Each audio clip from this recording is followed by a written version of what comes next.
Hey Preds Nation, Johnny here. Yes, this is the intro, but I gave Jersey Guy the night off. It just seems like not the right time to have him included in the intro, considering what happened. I want to start off before I talk about this latest Preds game. I want to express my deepest condolences to the families who lost loved ones in the Covenant shooting in Green Hills in Nashville on Monday, and to their extended family, their friends, their coworkers. My heart goes out to you, and to anybody affected by that who also may watch my videos.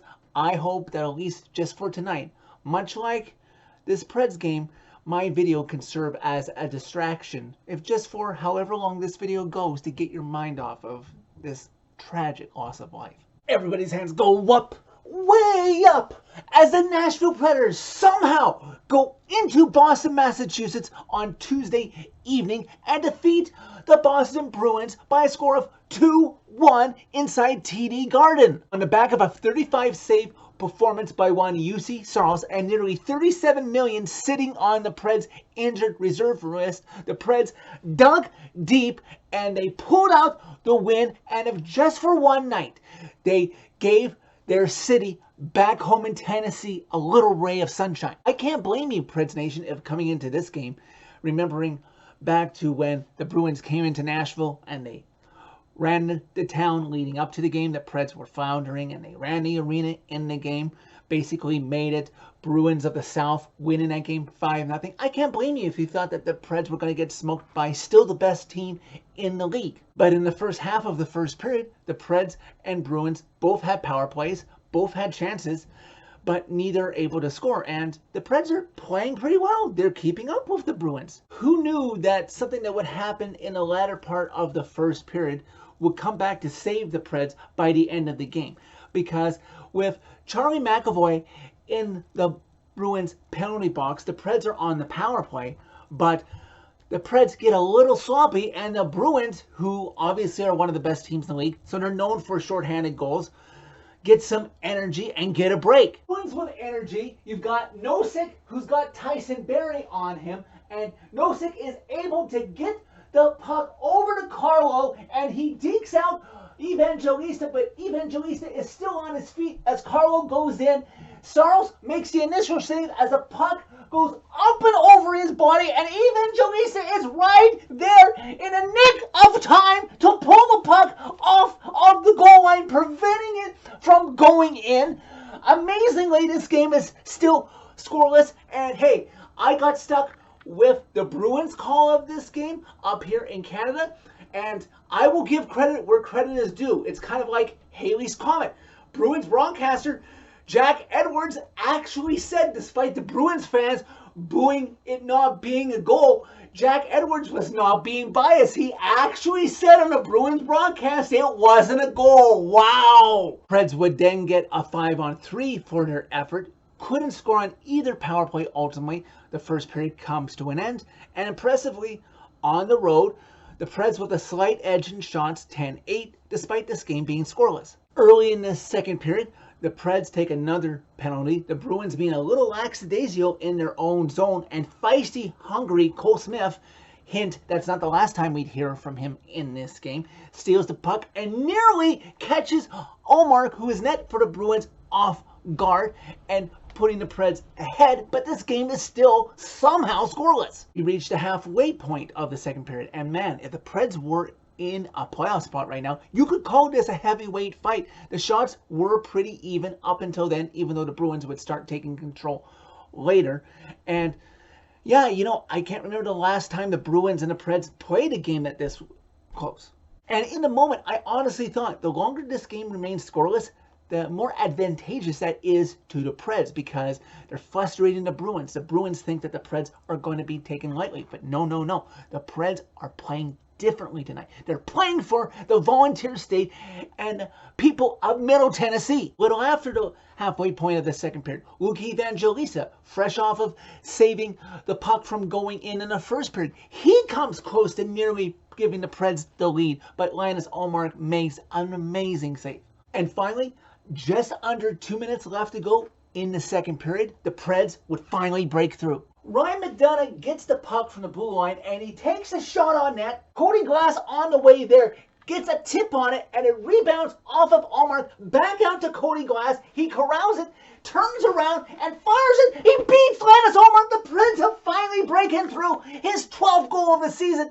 The Preds have a 1-0 lead as their Preds are pumped up. Second period finally comes to an end. It's now the Bruins out shooting the Preds, only slightly because the Bruins outshot the Preds 12-9 in the second period. In the third period, the Preds just seem emotionally drained because of all the going on in Nashville on Monday as they try to milk like a cow this victory for themselves, for the city of Nashville. Third period where the Preds would be outshot 16-4. But minute by minute, we're getting closer. We're getting closer. First 5 minutes. Then we get the halfway mark of the third period. Charles, when he really needs to, he can play amazing for his team. And he's doing that. Save after save after save. Digging down deep. Everyone on that Preds bench or on the ice working as one to try and get the 2 points. Preds, with their 4 shots on goal that I mentioned in the third period, were quality ones. They weren't a large quantity, but they were quality ones. But they just couldn't get that insurance goal until the last quarter of the third period. Tick, tick, tick.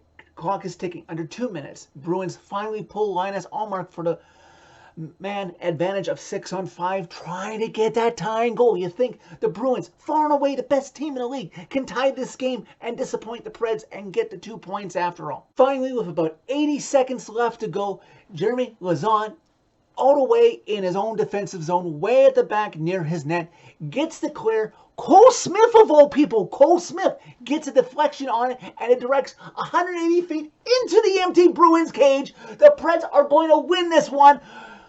Now they're up 2-0. But lo and behold, we're reminded these are the Bruins. They're not going to go away without a fight, especially with 80 seconds left. David Pastrnak with a beautiful one-time blast of about 20 seconds left to go in regulation, and Saros stops him. But unfortunately, the Bruins' leading goal scorer would not be denied, and with 0.3 seconds left to go in regulation, UC Saros' beautiful shutout bid is spoiled. Preds win the game 2-1, but the icing on the cake would have been UC getting his second shutout of the season. But in the end, like I said, the Preds dug deep. They got the 2 points for their city and defeat the Bruins 2-1. Wow, I shouldn't have doubted that they had it in them.